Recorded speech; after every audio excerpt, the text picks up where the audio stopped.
ষষ্ঠ শ্রেণীর প্রিয় শিক্ষার্থীরা, আশা করি সবাই ভালো আছো। আজকের ভিডিওতে আমি তোমাদের গণিত বইয়ের সরল সমীকরণের 171 পৃষ্ঠার একক কাজের সমাধান করব। তো প্রথমে আগে সরল সমীকরণ বলছে অজ্ঞাত রাশি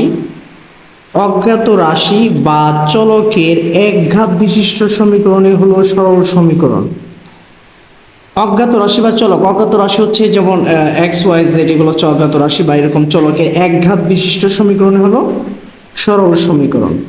যেমন 2x - 5 = 0, এখানে x হচ্ছে কি অজ্ঞাত রাশি এবং এখানে একটা চলক। তো এখানে হচ্ছে একটা বাম পক্ষ, এটা হচ্ছে ডান পক্ষ, এটা আছে যে y + 3 = 10, এটাও কি একঘাত বিশিষ্ট, অর্থাৎ চলক এখানে একটা আছে, এটাও একঘাত বিশিষ্ট। 2x - 1 = x + 4, যদিও দেখা যাচ্ছে যে এদিকেও x আছে এদিকেও x আছে, এটা দুই চলক হওয়ার কথা, কিন্তু না, আসলে এখানেও x এখানেও x, এটা কি এক চলক এবং কি একঘাত বিশিষ্ট সরল সমীকরণ। কেননা এদের প্রত্যেকেই এক চলক বিশিষ্ট বা কি একঘাত বিশিষ্ট। তো একক কাজে কি বলছে, তোমরা প্রত্যেকে কমপক্ষে 5টি করে এক চলক বিশিষ্ট সরল সমীকরণ লেখো এবং তোমার লেখা সমীকরণটি কেন সরল সমীকরণ তা যৌক্তিক কারণ সহ ব্যাখ্যা করো। তো এই যৌক্তিক কারণ সহ ব্যাখ্যা করতে গেলে আমাকে এটা করতে হবে এভাবে। প্রথমে আমরা একটা ঘর করে নিব। 171 পৃষ্ঠার একক কাজ, 171 পৃষ্ঠা একক কাজ। প্রথমে থাকবে হচ্ছে ক্রমিক নম্বর।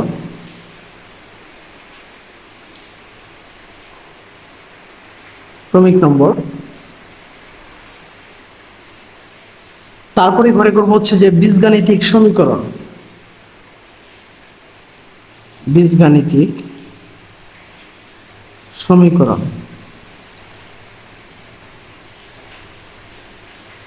এরপর হচ্ছে অজ্ঞাত রাশি বা চলক, এখানে চলক লিখে ফেলে, ডাইরেক্ট চলক, যদি কোনো চলক থাকে তাহলে চলকটা এখানে লিখবো, না থাকলে লিখবো না।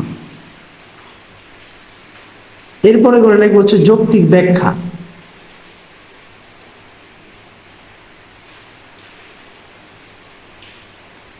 তো প্রথমে 1 নম্বর দিয়ে আমরা একটা বীজগাণিতিক সমীকরণ লিখলাম যে x + 1 = হচ্ছে 5। তো এখানে চলক কি আছে, x, চলক বা অজ্ঞাত রাশি হচ্ছে কি x, এবং এখানে দুটি পক্ষ আছে, একটা হচ্ছে x + 1, এটা হচ্ছে 5। ঠিক আছে, তাহলে যৌক্তিক কারণ হচ্ছে কি, এটা একটা সরল সমীকরণ।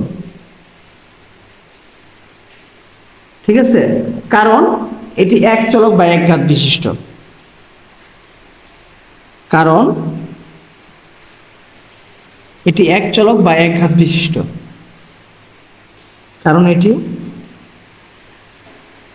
এক চলক এবং একঘাত বিশিষ্ট।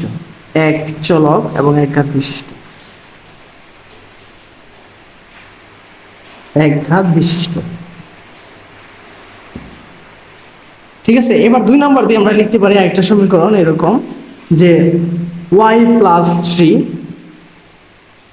= হচ্ছে 8। তাহলে এখানে চলক কি আছে, চলক হচ্ছে y, এবং এই যৌক্তিক ব্যাখ্যাটা কি, এটা সরল সমীকরণ, কারণ এটিতে কি আছে, একটি চলক আছে, চলকটা কি আছে y, এবং এটা কি একঘাত বিশিষ্ট, তাহলে ওইটাই হবে। এবার 3 নম্বর দিয়ে আমরা যদি একটা উদাহরণ করি, এরকম উদাহরণ ধরতে পারি যে 5x + 25, 5x + 25, আমরা এখানে ইকুয়ালও দিলাম না, কোনো কিছুই দিলাম না।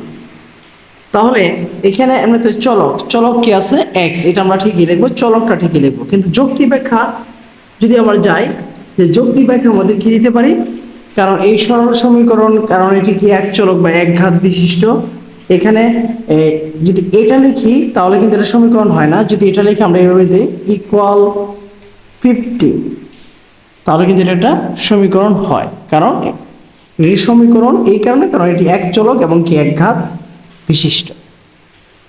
এবার আমরা আরেকটা উদাহরণ দিই, 3z -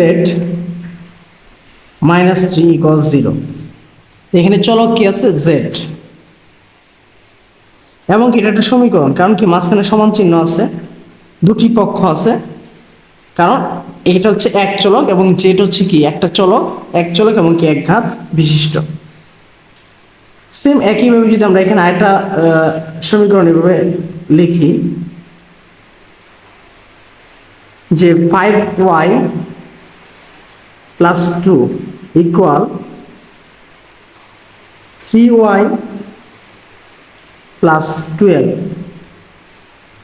তো এটা এখানে যেটা চলক আছে, চলকটা হচ্ছে কি y, এবং এটাও কি একটা সমীকরণ। কিভাবে বুঝলাম এটা একটা সমীকরণ? কারণ মাঝে সমান চিহ্ন আছে এবং কি এটা এক চলক। এখানে ওয়াইটাও এক চলক, এখানে ওয়াই যেহেতু আছে এটাও কি এক চলকই, এবং কি এটা এক ঘাত বিশিষ্ট। ঠিক আছে? তো এভাবে আমরা যে এক চলক বিশিষ্ট সমীকরণের 5টি উদাহরণ যুক্তির সহ তোমরা ব্যাখ্যা করতে পারবা খাতার মধ্যে লিখে। এ হচ্ছে তোমাদের বইয়ের 171 পৃষ্ঠা একক কাজের সমাধান।